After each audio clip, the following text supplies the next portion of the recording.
वाह रामू भाई, आज तो मछली करी का स्वाद कमाल का है। अरे भाई, ताजी मछली और अच्छे मसालों का कमाल है। यह सुनकर सभी लोग हंस पड़े। रामू पिछले कई सालों से यही काम कर रहा था। आनंदपुर में शायद ही कोई ऐसा व्यक्ति हो जिसने उसकी मछली करी का स्वाद न चखा हो। हर सुबह वह सूरज निकलने से पहले उठ जाता था और नदी किनारे मछुआरों से ताजी मछलियाँ खरीद कर लाता था। उस दिन भी दोपहर तक उसका आधे से ज्यादा सामान बिक चुका था। तभी गांव के बुजुर्ग शंकर काका उसके ठेले पर पहुँचे। रामू बेटा, आज तो बारिश रुकने का नाम ही नहीं ले रही। सही कह रहे हो काका, लेकिन बारिश में मछली करी खाने का मजा भी तो दुगना हो जाता है। ये बात तो सही है। शंकर काका आराम से बैठकर खाना खाने लगे। उधर रामू के ठेले पर लगातार ग्राहक आते जा रहे थे। शाम तक उसकी लगभग सारी मछली करी बिक गई। घर लौटते समय उसके चेहरे पर खुशी साफ दिखाई दे रही थी। अगली सुबह भी मौसम वैसा ही था। आसमान में बादल छाए हुए थे और हल्की बारिश हो रही थी। रामू रोज की तरह अपना ठेला लेकर चौराहे पर पहुंचा, लेकिन आज वहाँ कुछ अलग था। सड़क के दूसरी तरफ कुछ मजदूर एक नया ठेला खड़ा कर रहे थे। पहले तो रामू ने ज्यादा ध्यान नहीं दिया, लेकिन कुछ देर बाद उसने देखा कि वहाँ बड़ी कड़ाही रखी जा रही है। फिर मछलियों से भरी टोकरियाँ भी उतारी गयी। यह देखकर रामू चौंक गया। क्या यहाँ भी कोई मछली करी बेचेगा? रामू तुरंत सड़क पार करके वहाँ पहुँचा। तभी एक युवक मुस्कुराते हुए उसके पास आया। नमस्ते भाई। हाँ नमस्ते, ये ठेला तुम्हारा है? हाँ भाई, हमारा ही है। और क्या बेचोगे? मछली करी और चावल। यह सुनते ही रामू कुछ पल के लिए चुप रह गया। उसने मोहन को ऊपर से नीचे तक देखा। मोहन की उम्र करीब 25 साल रही होगी। चेहरे पर आत्मविश्वास था। तुम्हें पता है ना कि मैं भी यही मछली करी बेचता हूँ। हाँ भाई, पता है। गांव में आने से पहले मैंने आपके बारे में बहुत सुना था। फिर भी तुमने यही काम चुना? काम कोई छोटा बड़ा नहीं होता भाई, मैंने बचपन से यही सीखा है। सोचा अपनी मेहनत से कुछ करूं। मोहन की बात सुनकर रामू कुछ नहीं बोला, लेकिन उसके मन में हल्की बेचैनी जरूर पैदा हो चुकी थी। शाम तक मोहन का ठेला पूरी तरह तैयार हो गया। अगले दिन उसने भी अपना काम शुरू कर दिया। शुरुआत में गांव के लोग सिर्फ जिज्ञासा में उसके ठेले पर पहुँचे। भाई, एक प्लेट देना जरा, देखिए तुम्हारी मछली करी का स्वाद कैसा है। जरूर भाई। मोहन ने मुस्कुराकर प्लेट आगे बढ़ा दी। उधर अपने ठेले से खड़ा रामू यह सब देख रहा था। उसे पहली बार लगा कि उसके सामने अब एक नया मुकाबला खड़ा हो चुका है, लेकिन उसे बिल्कुल अंदाजा नहीं था कि यह छोटा सा ठेला आने वाले दिनों में उसकी जिंदगी की सबसे बड़ी परीक्षा बनने वाला था। मोहन को आनंदपुर आए हुए अभी कुछ ही दिन हुए थे, लेकिन धीरे धीरे लोग उसके ठेले की तरफ भी जाने लगे थे। हालांकि अभी भी चौराहे पर सबसे ज्यादा भीड़ रामू के ठेले पर ही लगती थी। उस सुबह भी बारिश हो रही थी, ठंडी हवा चल रही थी और दोनों ठेलों से उठती मछली करी की खुशबू पूरे चौराहे में फैल रही थी। रामू भाई, आज 2 प्लेट पैक कर देना। अभी करता हूँ भाई। रामू काम तो कर रहा था, लेकिन उसकी नजर बार बार मोहन के ठेले पर चली जाती थी। उधर कुछ ग्राहक मोहन के यहाँ बैठे खाना खा रहे थे। मोहन भाई, करी तो बहुत बढ़िया बनी है। धन्यवाद भाई। पसंद आई? यही मेरे लिए काफी है। मोहन की सबसे बड़ी खासियत उसका व्यवहार था। वह हर ग्राहक से हंस कर बात करता था, चाहे कोई अमीर हो या गरीब, वह सभी को बराबर सम्मान देता था। धीरे धीरे गांव में उसकी चर्चा होने लगी। लड़का मेहनती लगता है। हाँ, और व्यवहार भी अच्छा है। एक दिन दोपहर के समय तेज बारिश शुरू हो गई। लोग इधर उधर भागकर छतों और दुकानों के नीचे खड़े हो गए। तभी एक बूढ़ा आदमी भीगता हुआ चौराहे पर पहुंचा। उसके कपड़े पूरी तरह भीग चुके थे और वह काफी कमजोर दिखाई दे रहा था। वह सबसे पहले रामू के ठेले के पास गया। बेटा, बहुत भूख लगी है, सुबह से कुछ नहीं खाया। तो खाना खा लो काका। लेकिन मेरे पास पूरे पैसे नहीं हैं बेटा। रामू कुछ पल चुप रहा। उसका मूड पहले से ही खराब था।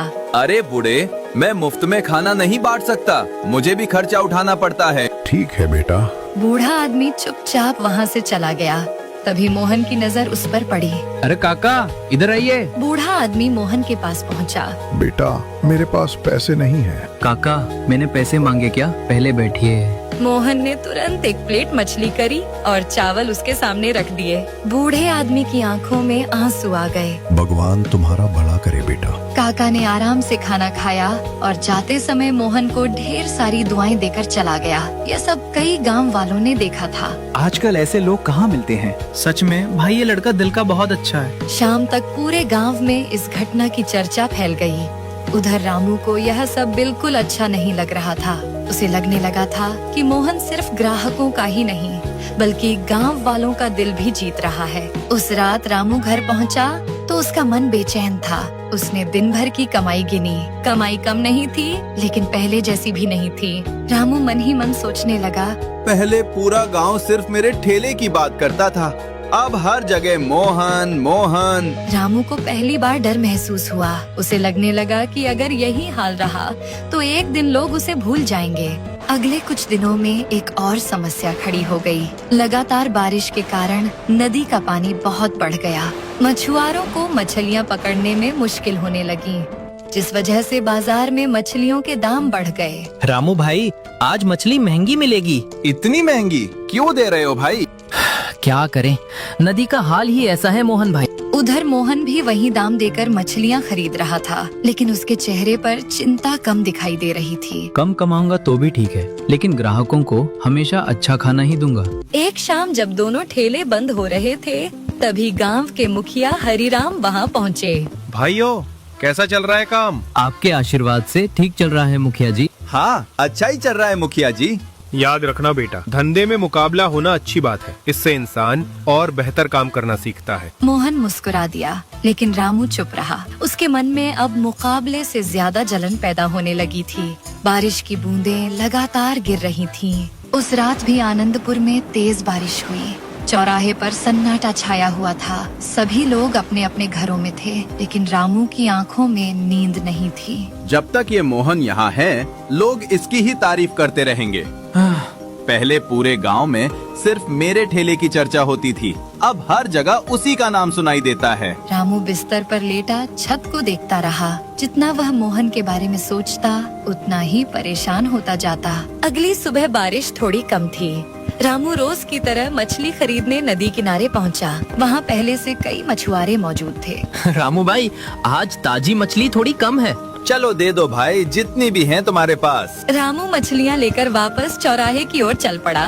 जब वह ठेले के पास पहुंचा, तो उसने देखा कि मोहन अपने ठेले की सफाई कर रहा था। मोहन भाई, तुम रोज सुबह ठेला इतना साफ क्यों करते हो? अरे भाई, खाना बनाने की जगह साफ होगी तभी ग्राहक भरोसा करेंगे ना। सही बात है भाई। यह सुनकर कई लोग उसकी तारीफ करने लगे। उधर रामू चुपचाप सब देख रहा था। उसे ऐसा लगने लगा था कि गांव वाले अब उसके बजाय मोहन को ज्यादा पसंद करने लगे हैं। दोपहर तक दोनों ठेलों पर अच्छी भीड़ रही, लेकिन शाम को एक ऐसी घटना हुई जिसने रामू को और परेशान कर दिया। एक छोटा लड़का अपने पिता के साथ मोहन के ठेले पर आया। पिताजी, मुझे मोहन भैया की मछली करी खानी है। क्यों बेटा, पहले तो तुम रामू के यहाँ खाते थे। पता नहीं पिताजी, लेकिन मोहन भैया बहुत अच्छे हैं। पिछली बार उन्होंने मुझे मुफ्त में पानी भी दिया था। रामू ने यह बात सुन ली। उसका चेहरा उतर गया। अब उसे सिर्फ कमाई की चिंता नहीं थी। उसे लगने लगा था कि वह लोगों का प्यार भी खो रहा है। शाम को जब दोनों ठेले बंद हो रहे थे, तभी अचानक तेज हवा चलने लगी। बारिश भी बढ़ गई। कुछ ही मिनटों में चौराहा लगभग खाली हो गया। मोहन अपना सामान समेट रहा था कि अचानक उसके ठेले का एक पहिया कीचड़ में धंस गया। अरे, ये क्या हो गया? उसने ठेला निकालने की कोशिश की, लेकिन ठेला और ज्यादा फंस गया। तभी पास खड़े कुछ गांव वाले उसकी मदद के लिए दौड़े। आओ भाइयों, आओ, मिलकर निकालते हैं। चलो जोर लगाओ भाइयों, लगाओ। कुछ ही देर में सबने मिलकर ठेला बाहर निकाल लिया। आप सबका बहुत बहुत धन्यवाद। धन्यवाद की कोई बात नहीं भाई। रामू यह सब दूर खड़े होकर देख रहा था। उसे पहली बार एहसास हुआ कि मोहन ने बहुत कम समय में गांव वालों का भरोसा जीत लिया है। उस रात रामू पहले से ज्यादा परेशान था, लेकिन उधर मोहन बिल्कुल निश्चिंत था। उसे सिर्फ अपने काम पर भरोसा था। उसे नहीं पता था कि रामू के मन में अब जलन धीरे धीरे एक बड़ी समस्या का रूप ले रही है, और आने वाले दिनों में यही जलन दोनों की जिंदगी बदलने वाली थी। अगले कुछ दिनों तक आनंदपुर में लगातार बारिश होती रही। नदी का पानी भी पहले से काफी बढ़ चुका था। मछुआरों को मछलियाँ पकड़ने में परेशानी हो रही थी और बाजार में ताज़ी मछलियाँ मिलना दिन ब दिन मुश्किल होता जा रहा था। उधर रामू की परेशानी भी बढ़ती जा रही थी। पहले जहाँ उसके ठेले पर सबसे ज्यादा भीड़ लगती थी, वहीं अब कई ग्राहक मोहन के ठेले की तरफ जाने लगे थे। अगर ऐसा ही चलता रहा तो एक दिन मेरा सारा धंधा खत्म हो जाएगा। इसी चिंता में एक दिन रामू बाजार गया। वहाँ उसकी मुलाकात एक व्यापारी से हुई। क्या बात है रामू भाई, आज बड़े परेशान लग रहे हो। अरे भाई, मछली बहुत महंगी हो गई है। कमाई पहले जैसी नहीं रही। अगर सस्ती मछली चाहिए तो मेरे पास है। अरे सस्ती मछली कैसे मिल सकती है? मेरे पास है, थोड़ी पुरानी है लेकिन मसालों में कोई फर्क नहीं समझ पाएगा। रामू कुछ देर सोचता रहा। उसे पता था कि यह सही नहीं है, लेकिन लालच और डर ने उसकी समझ पर पर्दा डाल दिया। आखिरकार उसने वही मछलियाँ खरीद लीं। अगले दिन उसने उन्हीं मछलियों से करी बनाई। शुरुआत में किसी को ज्यादा फर्क महसूस नहीं हुआ, लेकिन धीरे धीरे कुछ ग्राहकों ने शिकायत करनी शुरू कर दी। रामू भाई, आज का स्वाद कुछ अलग ही लग रहा है। अरे नहीं भाई, सब पहले जैसा ही है। पता नहीं क्यों, लेकिन पहले वाली बात नहीं रही। रामू हर बार कोई न कोई बहाना बना देता, लेकिन लोगों के मन में शक पैदा होने लगा था। उधर मोहन हमेशा की तरह ताज़ी मछली ही खरीद रहा था। उसकी कमाई भले थोड़ी कम हो, लेकिन उसने गुणवत्ता से कभी समझौता नहीं किया। एक दिन सुबह गांव में हड़कंप मच गया। कुछ लोग अचानक बीमार पड़ गए थे। किसी को पेट दर्द हो रहा था तो किसी को उल्टियाँ। गांव के वैद्य जी को बुलाया गया। तुम लोगों ने कल क्या खाया था? मैंने रामू पे ठेले पर मछली करी खाई थी। मैंने भी वही खाया था। और हाँ, मैं भी वहाँ से खा कर आया था। यह सुनते ही वैद्य जी का माथा सिकुड़ गया। उधर गांव में यह खबर आग की तरह फैल गई। कुछ ही देर में चौराहे पर लोगों की भीड़ जमा हो गई। कहीं मछली खराब तो नहीं थी? मुझे तो पहले से ही स्वाद में फर्क लग रहा था। रामू के चेहरे का रंग उड़ चुका था। उसे समझ नहीं आ रहा था कि अब क्या होगा। तभी किसी ने मुखिया हरिराम को खबर दे दी। कुछ ही देर में मुखिया भी वहाँ पहुँच गए। जब तक पूरी सच्चाई सामने नहीं आती, कोई भी फैसला नहीं करेगा। मुखिया ने जांच शुरू करवाई। जांच करते करते बात उस व्यापारी तक पहुंच गई जिससे रामू सस्ती मछलियां खरीद रहा था। उसे पंचायत में बुलाया गया। सच सच बताओ, तुम रामू को कैसी मछलियाँ बेचते थे? मुखिया जी, मैं ऐसे कई दिनों से पुरानी मछलियाँ बेच रहा था। ये सुनते ही पूरे पंचायत में सन्नाटा छा गया। सभी की नजरें रामू पर टिक गईं। क्या ये सच है रामू? ये सुनते ही रामू की आंखें झुक गईं। जी मुखिया जी। तुम्हें पता था ना ये गलत है? जी पता था मुखिया जी, लेकिन मैं डर गया था। मुझे लगने लगा था कि मोहन मेरे सारे ग्राहक ले जाएगा। मैं ज्यादा मुनाफा कमाने और नुकसान से बचने के चक्कर में गलत रास्ते पर चला गया। रामू की आंखों से आंसू बहने लगे। उसे अपनी गलती का एहसास हो चुका था। तभी मोहन अपनी जगह से उठा। मुखिया जी, गलती बहुत बड़ी है, लेकिन अगर किसी इंसान को अपनी गलती का पछतावा हो जाए तो उसे सुधारने का एक मौका जरूर मिलना चाहिए। यह सुनकर वहाँ बैठे सभी लोग हैरान रह गए। जिस व्यक्ति से रामू सबसे ज्यादा जलता था, वही आज उसके लिए अच्छी बात कर रहा था। रामू की आंखों में शर्म और पछतावा साफ दिखाई दे रहा था। मोहन भाई, मुझे माफ कर दो। मैं तुम्हें अपना दुश्मन समझ बैठा था, जबकि तुम तो सिर्फ अपनी मेहनत से काम कर रहे थे। मुझे तुमसे कोई शिकायत नहीं है, बस आगे से कभी ऐसा मत करना। मुखिया हरिराम कुछ देर सोचते रहे, फिर उन्होंने अपना फैसला सुनाया। रामू, तुम 1 सप्ताह तक अपना ठेला नहीं लगाएगा। इस दौरान वो गांव के लोगों की सेवा करेगा और जिन लोगों को उसकी वजह से परेशानी हुई है उनकी मदद करेगा। इसके अलावा वो सभी गांव वालों से माफी भी मांगेगा। मैं आपका फैसला स्वीकार करता हूँ मुखिया जी। अगले 1 सप्ताह तक रामू ने पूरी ईमानदारी से गांव की सेवा की। वह बीमार लोगों के लिए दवाइयाँ लाता, जरूरतमंदों की मदद करता और हर किसी से अपनी गलती के लिए माफी मांगता। धीरे धीरे लोगों का गुस्सा भी कम होने लगा।